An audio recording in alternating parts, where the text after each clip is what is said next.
So really, that's what when we think about robotic vision, that's really how we view it as well. Is that we want to be able to have one of these devices, and I'll hold one up here for people that are watching on the video. Just an incredibly small device like this that somebody can plug in, and they can be up and running and doing something that's meaningful in less than 10 minutes. So that's what we mean when we say we wanted to make it easy. Hello, everyone, and welcome to the Altium OnTrack podcast. I'm your host, Zach Peterson, and today we're talking with Erik Kokalj, Director of Application Engineering at Luxonis, and Bradley Dillon, CEO of Luxonis. If you've seen the most recent Altium story, then you have probably been introduced to this company. They work in AI and robotic vision, and we're very happy to be talking with them on the podcast today. Bradley, Erik, thank you so much for joining us. Thanks for having us. Absolutely. You are one of the few AI and robotics companies that I've had the pleasure of talking to as host of the podcast. So I think this is a great opportunity for you guys to introduce yourselves and introduce the company and what Luxonis does for anyone who has not seen the most recent Altium story. Yeah, absolutely. So Luxonis was founded nearly 4 years ago now, in April 2019. And we were really formed around trying to solve this big enterprise pain point, which was these machine vision systems. And so these are these types of systems that engineering teams were kind of cobbling together, disparate types of hardware, trying to get the firmware to work and trying to be able to make it so that it could actually kind of solve the problems that they were trying to do at scale. These types of enterprises are spending millions of dollars, and it's taking them years to be able to put these robotic vision systems into place. So when we identified that pain point, we said, gosh, we would like to be able to come along and help make robotic vision easy. And so Luxonis we're a full stack provider. So we do hardware, firmware, software. We also do like AI and simulation, and then we have like a cloud application layer as well. So we're trying to make it so that we have this beautiful walled garden for robotics companies to be able to make the kind of the eyes and the brains part of their robot to be pretty easy. And so that they can focus on the rest of the hard stuff when it comes to, developing and deploying robots in the field. So yeah, that's Luxonis. So when you say you wanted to make it easy, it sounds to me like the pain point you were trying to solve is really that everyone was doing everything from scratch. Is that a fair assessment? Yeah, it absolutely nailed it. So a lot of the Luxonis team formerly worked at Ubiquiti, and so Ubiquiti is a provider of business Wi-Fi. And to be honest, it's a pretty interesting to see somewhat of a rinse and repeat from what Wi-Fi was like 20 years ago. So when somebody's putting together Wi-Fi systems, it was very difficult. You had to have somebody that was an expert, like network engineer, to be able to kind of take together these disparate systems, do a lot of tinkering to get them to work together, and then like voila, you have Wi-Fi. And then here we are 20 years later, and Wi-Fi is just a given, right? Everybody, like even grandma, grandpa, they can get Wi-Fi and they can plug it in and they can make it work no problem, right? And so really, that's what when we think about robotic vision. That's really how we view it as well, is that we want to be able to have one of these devices, and I'll hold one up here for people that are watching on the video, just an incredibly small device like this that somebody can plug in, and they can be up and running and doing something that's meaningful in less than 10 minutes. So that's what we mean when we say we wanted to make it easy. So you've alluded to your background there, just briefly. Maybe tell us a bit more how you got the idea to get started in this and what your background is like more broadly. Because I think everyone, gets into these areas of not just the electronics industry, but this specific area in very interesting ways. So I always like to hear people's stories. Yeah, absolutely. So, when we were founded, kind of our founding member was Brandon Gillis, and his background is electrical engineering, but he's also a very curious engineer, where he really learned and explored all of the different types of disciplines. And Luxonis today, we have it's crazy how many engineering disciplines that we have in house. So we have electrical engineers, PCB layout, We have mechanical engineers, industrial design engineers, firmware engineers, software engineers, ML engineers. Kind of goes on and on and on. And so when you look at our product offering, the history is that in 2020 we did a Kickstarter here, and this was called our Oak D. And so the D stood for depth, and so this is where you have like a stereo depth pair, and it's kind of just set up very much like your eyes. And then as the product has evolved, we've moved on to like our next generation of products, and you can see visually, you can see the big improvement here on the form factor and the size of these types of devices. And so these devices have a number of sensors on them, so you can see that they have cameras, but also on the inside they have other sensors like IMUs, microphones, and things like that. And so we're really like sensor agnostic, and it's really about being able to put a device out there in the world that can perceive the information that it needs in a way that's able to make it useful to whatever you're doing, whether that's you're actuating something or you're just need to observe something that you're sending that information somewhere else. So you say sensor agnostic. I take that to mean that you're not developing a entire ecosystem around just your standard or your protocol or just your hardware, kind of like what Apple does, right? You have to use only Apple plugs, and you have to use the Apple headphones with the iPhone and the Mac and all of that. When I hear sensor agnostic, I'm thinking, okay, I could take this vision system and plug it into or interface it with another piece of hardware that I've built for industrial production or medical or whatever other application. Is that a fair assessment? Yeah, it is a fair assessment. Yeah. So we're trying to support more and more sensors, more and more types of like external devices over time. So for example, in 2023, we'll be adding like time of flight support, which is something that we don't currently have today. We've done some custom, but we don't have a standard offering for it. And then over time, we want to make it so that you could take whatever the type of like external sensor you have, whether it's LiDAR, or radar, sonar. I mean, it doesn't really matter.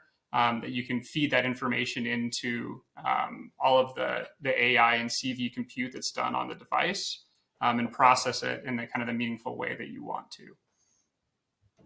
So you brought up LiDAR and radar. I think when most people think of LiDAR and radar, they don't really think of it as a vision or imaging technology, but as the scan rate and resolution have improved over time, it really has become an imaging technology. So I'm hearing a lot of imaging applications and imaging sensors, but then you also mentioned stuff like IMUs. Are there other sensors that someone could create support for, I guess you could say, in your product? Or let's say someone wanted to integrate a sensor, do they have to then like take in the digital data with a different control system, send the digital data into your unit, and then use that in the AI model to then try and do inference? Yeah, can you take that one, Eric? Yeah, sure. So currently we support about 30 different camera sensors. So you can use them directly, feed the MIPI lanes directly to the SoC that runs all the AI, the CV, and then do the processing together with inside our ecosystem. So for any kind of different sensors, currently we have to add support into the firmware, so it's supported. In the next generations of our hardware, it will be even more agnostic because customers will have access to the full image, so they would be able to add the kernel, the drivers to the image themselves without our help. So they would be able to take our devices, take, for example, a thermal imager, and support it themselves and create a whole solution on top of that. Very interesting. And I think one thing about building a platform like this is, you have mentioned in the Altium story about your platform, is that a lot of it is open source. Why did you choose to go the open source route with like your firmware and some of the other aspects of your platform? Yeah, it's a great question. So And just to clarify, so there are two aspects of the platform that are closed source. One of them is the source code for our firmware, and then the other one is the kind of the chip down design for our system on modules. But everything else is open source. So if you want to go look at like the PCB layouts, if you want to look at the mechanical designs, if you're looking at other aspects of like the software and the AI, you can find all of that like on our GitHub. It's all open source. And our thinking here was really is that what robotic vision unlocks is like new markets, new industries, new applications, and it's definitely not like a winner take all type of view for us. We believe that anything that we can do to help get these sort of devices out there will create these new industries that will then flow back into future hardware sales. So it's really an intentional decision there. That by open sourcing there, we can really like accelerate the adoption of these type of devices out there in the world. And we think that's ultimately a win-win because it helps take like kind of the engineering efficiency that we can help provide. And it helps provide that like improved productivity to enterprises. And then obviously at the end of the day, we fashion ourselves as a software company that monetizes when we sell hardware. We just want to sell a lot of hardware. And so by getting these out there, it helps us sell a lot of hardware. Because the hardware is open source, that has helped numerous customers to actually leverage the open source designs and then build their solutions on top of ours, which just accelerates the progress and time to market, which also benefits both the customer and us because we're able to sell the hardware faster. Normally when a hardware design goes open source, people use it as a reference design. So like, for example, the big semiconductor vendors, they'll create a reference design and maybe they have to put a little bit of effort into it to make sure that it works on the front end, but the whole point is like to sell their chips. And for you guys putting your PCB layout out there like that for free, it almost seems like you are kind of giving away the best part of your product. You don't normally see companies doing that with their PCB layouts. So how does that fit into the company's strategy to scale out and really become a leader in this space? Definitely. So we offer a number of our standard oak type of devices here, like you see that I'm holding up for those looking at the video. But we also offer system on modules. And so that's a piece of hardware that we sell. And so the system on module is something where it's like this here, where you're connecting onto a baseboard. And the system on modules today, they don't make up a large portion of our sales. But we actually think long-term that one of the biggest drivers of our hardware sales will be the system on modules. And so the system on module, just kind of like has this all kind of our core tech on it, and the customer can just use it to plug and play into their larger PCB layout, into whatever form factor that they have, so they're able to custom integrate it into their kind of finished solution. So that's where we still get the benefit from it, even though it's not like our broader design; it's the customer's design. We still have the system on module that's plugging in there. I see. Okay.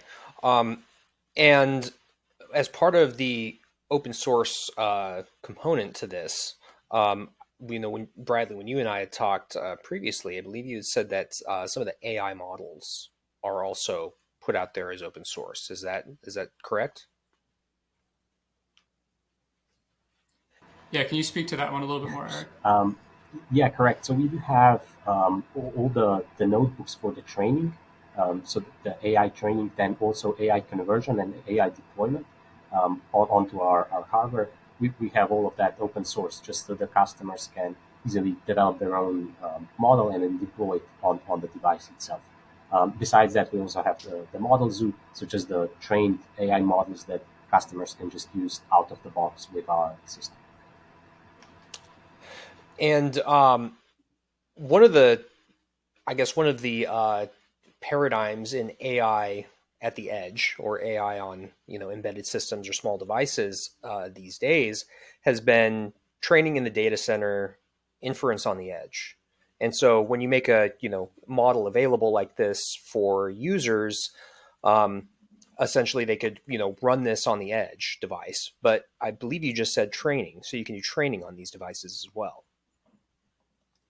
So the training notebooks usually will be done on either the cloud or on the computer itself. So the host computer that the developers use, and then deploy it, the trained model on the device.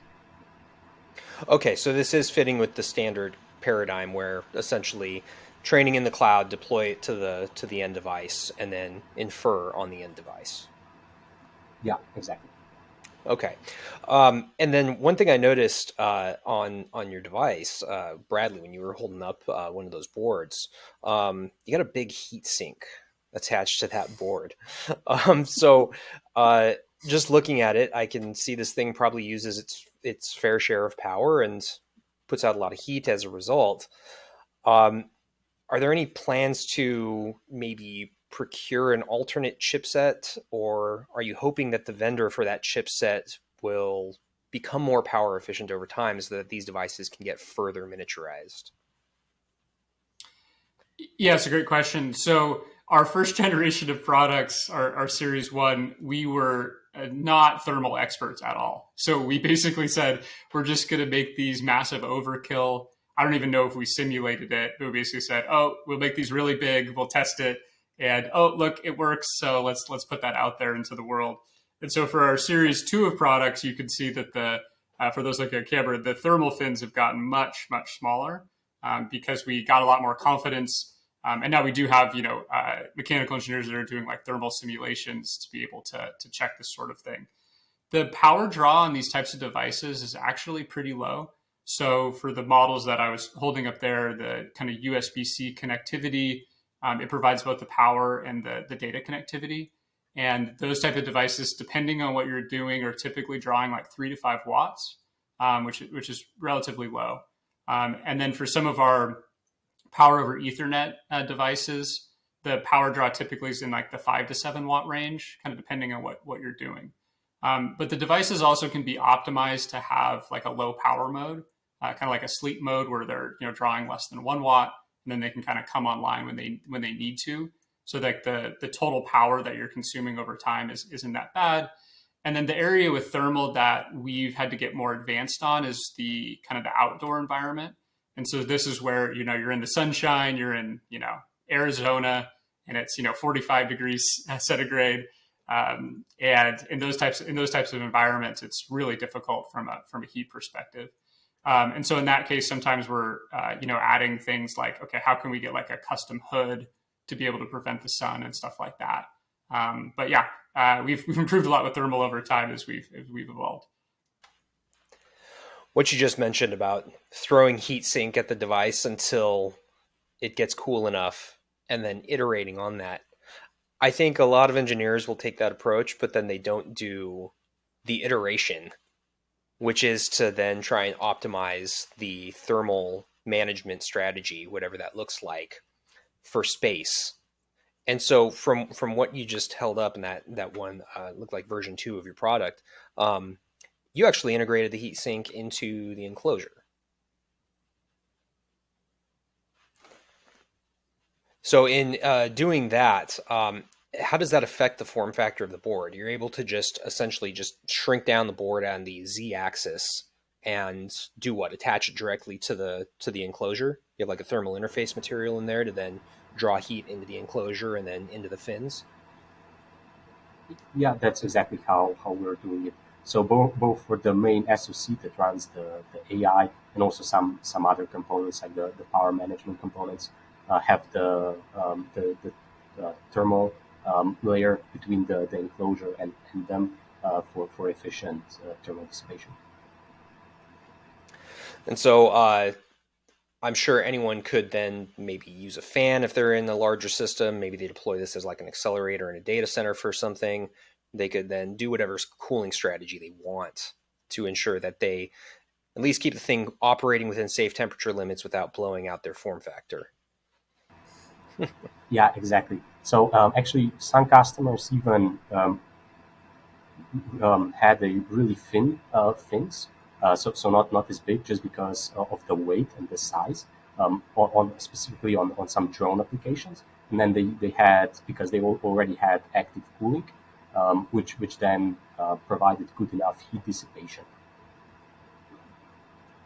That's interesting. You bring up drone applications. I had not thought of that. I was actually going to ask next, what are some of the applications that you're seeing?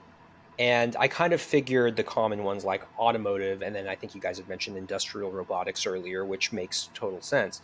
But what are some of the application areas that you're seeing, and which ones do you think are most interesting, or maybe most unexpected?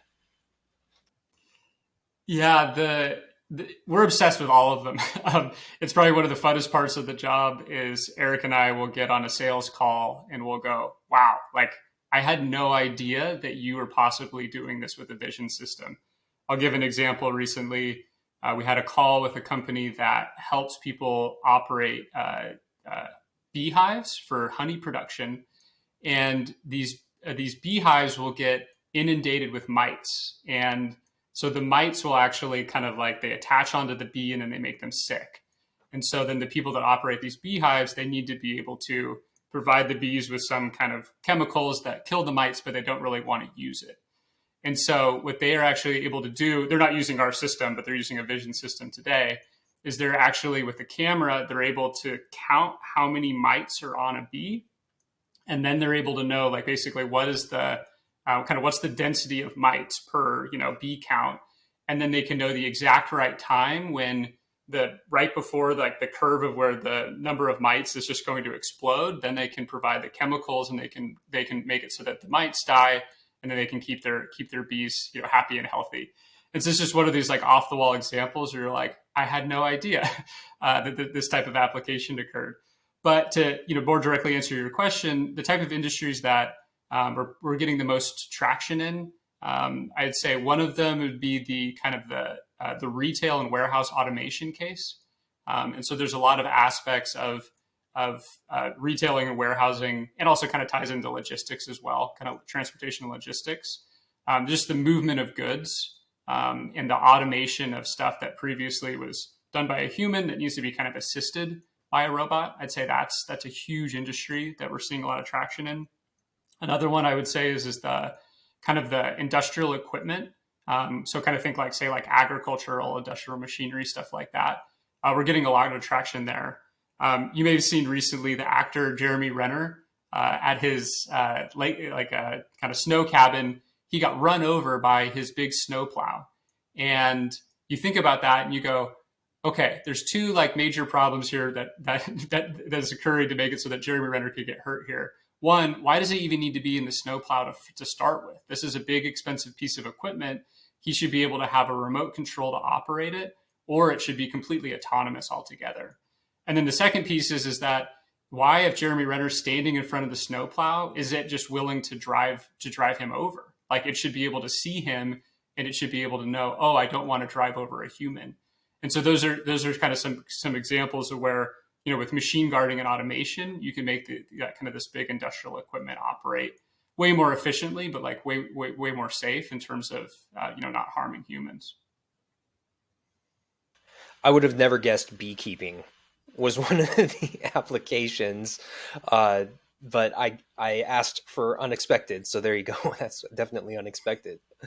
So you brought up power over Ethernet earlier for interfacing with one of these devices. The area where I have seen power over Ethernet for imaging and vision, or even for radar most recently come up, is in security, and specifically like facilities security, campus security, and then some applications in defense. Have you been seeing that type of application area come up for you guys at all recently? Yeah, we have, and so it actually ties into kind of like that retail automation use case. And so you think about a retail store, and some of them are like really big format. We were actually in Las Vegas for CES a couple weeks ago, and I went to a Walmart for the first time in a while, and oh my gosh, like it took me a half an hour to find 5 items because the store is so freaking big. One of those super centers. And so you think of a store like that, it's kind of perfect for power over Ethernet. You can have really long cables. You can have a cable that's, say, 300 meters long, and it's all connecting back into some central location to give you a lot more processing power. And in that type of application, there's all kinds of things all kinds of use cases in retail that can be really helpful. So some of it is to be able to detect bad actors. Shrinkage is a big thing that retailers are complaining a lot more about lately. That's really harming their bottom line. So you can prevent that. You can also do some stuff that's pretty exciting for the marketeers of the world. Is that you could do proximity-based stuff. Is somebody near a display that's meaningful in a way that we want to maybe serve them up an ad, or we could actually say it's a digital display, and we could if there's a few people that are looking at it, maybe we could go ahead and serve up some type of a demo or something that's interesting or meaningful to them. And then another piece of it is actually just the automation. So Amazon with Just Walk Out technology really pioneered that. I used to live in Seattle, and you loved it, right? You scan your palm, you walk in, you grab what you want, and then you walk right out. And so I think that's really the future of retail is that it's kind of more of an experience, which these kind of camera devices connect over power over Ethernet can provide. But then also it's automated. So you just, you grab the items you want, you walk out, and then you just, you get your receipt later. I think the technical term that you had brought up earlier was loss prevention. Is that how it's been described to you? Yes. Okay. Yes. Yeah. So when it comes to brick and mortar theft, it's a big challenge. Warehouse theft is an issue as well, but they're able to kind of keep that a little bit, more under control. But yeah, brick and mortar theft is a big problem. In the most recent quarterly earnings reports, multiple retailers cited it as a major drag to their bottom line. And they're struggling with, in particular, say America, they're struggling to be able to police theft, and they're trying to find more efficient ways to be able to identify and prevent it kind of on the early end of it. So yeah, it's a big challenge that our type of devices can definitely help solve. So I think that's a really interesting use case, and just to dig into it a little bit more, because it's not just object identification, but it's really classification among, I think, what would have to be a set of sequences of video in order to, maybe identify what could possibly be theft. So your system has to capture all of this data from multiple sensors, in this case, multiple cameras, bring it all together, and then do not just the object identification, but also the classification based on a stream of images from multiple sources. How much of that are you doing on the device versus what has to happen in the external system or the broader system that it has to interface with? That's usually, to describe this, it's usually used action recognition. And so for some basic models, like for example, basic human actions, like if a person is sitting or standing or raising hand, that's a simple model, and it can be run on the camera itself. For more complex models, in general, edge computing isn't the best, and you need the big systems with big GPUs to be able to run those models at a high resolution. Sure, I could understand that. I think once you have to link together a lot of data over multiple time frames, it makes more sense to do it in a server. And really, it sounds like the camera in that place, or in that type of application, is doing some pre-processing, number one, and then number two, almost like automated tagging of data. So in this case, tagging of the image data that comes in. Is that an appropriate way to think of it? Yeah, that's actually quite correct. So usually what people do is do some pre-processing. So for example, initial object detection. So for example, detect the person, crop the high resolution image from the high resolution, for example, 12 megapixel color camera, and then stream just that to the cloud, which then saves a bunch of bandwidth, which is the main the main pro of having some AI computation on the edge to then save on the bandwidth cost. Okay, so let's take that architecture for a moment and find its analog in something like automotive, right? With automotive, you may have to do some kind of action recognition or action classification because things are dynamic, they're happening in real time. I mean, there's of course the object recognition, so identify whether the thing in front of the car is a human or an animal or a stop sign, let's say. Those are kind of the obvious ones. But then to really predict what the vehicle has to do next, I think it then has to be able to predict what's going on around it based on a set of data that may not all have been gathered at the same time. And in something like automotive, the processing time and the time required to get to a decision has to be really low because, milliseconds worth of time is a lot of braking distance if it comes out that the car needs to, slam on the brakes. And I mean, it really could be the difference between, someone's, saving someone's life. So because of that, it seems to me that you need to bring some of that more powerful inference capability out of the cloud and into the vehicle in order to get the latency that you need.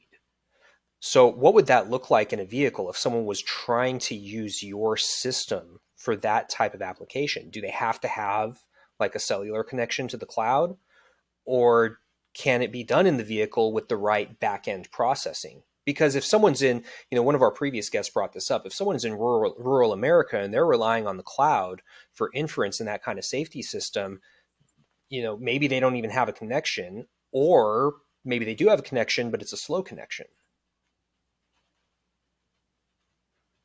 I think it really depends on the application itself. So for some applications, it's fine if you completely rely on the cloud and the whole application would work without it. Of course, there would be some fallbacks, some other systems.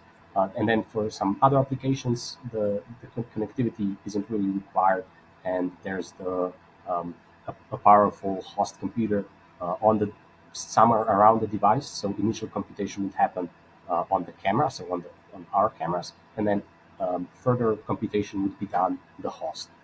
But for example, that would be 2 meters away from it.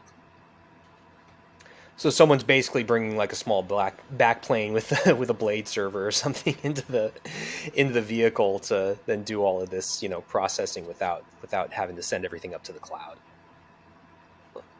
Yeah, for example, for robotics application, usually you'll have quite a powerful computer that would then take all the sensor information and then output all the actuators. So the motors, robotic arms, stuff like that. So I think that type of architecture maybe then brings up what you guys might want to do in the future.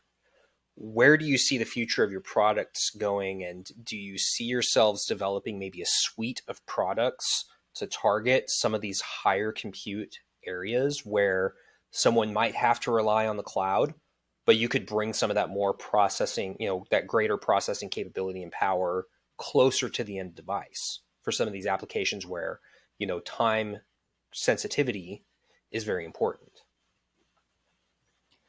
Yeah, definitely. So we've recently been rolling out our Series 3 of products.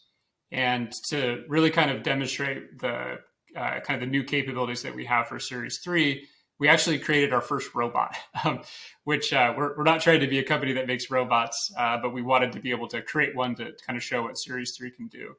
And so what Series 3 unlocks that the previous generations did not have is it actually has a quad-core ARM A53 running Yocto Linux. And so it makes it so that you can kind of be the host controller of other devices. And so in the case of the little robot that we have, for those of you on video, this is what this cute little robot looks like. It's pretty small here, so it has 5 cameras. But down here, it's actually controlling like 2 motors. And then with the USB-C, you can connect it to, like, you could, for example, have an arm that's on top of this. And so That helps kind of evolve our types of devices to really kind of be like the eyes and the brain behind robotic systems that we mentioned. Previously, is kind of more like the eyes and somewhat of the brain, but now being able to have the Linux running on it, it really makes it so you can control other devices with it. And then we're crazy. We're trying to come up with a new series of products every year. We're already working on our Series 4. And so Series 4 will build on the same things as what Series 3 has, but then have quite a bit more power when it comes to both processing power, but then also the ability to do quite a bit more TOPS when it comes to like AI inference. So in our view, kind of really the future is that to try to stay ahead of like the hardware improvement curve of constantly being able to have more processing power, more AI inference. And that's really going to be, our primary focus. The other piece that we're excited to be rolling out right now that kind of goes hand in hand with this is our cloud application layer. And so this makes it so that you can much more easily manage kind of a fleet of these devices at scale. So that cloud application layer is called Robot Hub, and there's a number of like free applications that will be available there. But then third-party developers could also put their own applications there. And this would be somewhere where you could, you could do things like stream the data, do A/B testing, stuff like that. Interesting. So when you say you want to be the entire brain, what I'm really hearing is you could have a broader application that makes use of the AI in some innovative way.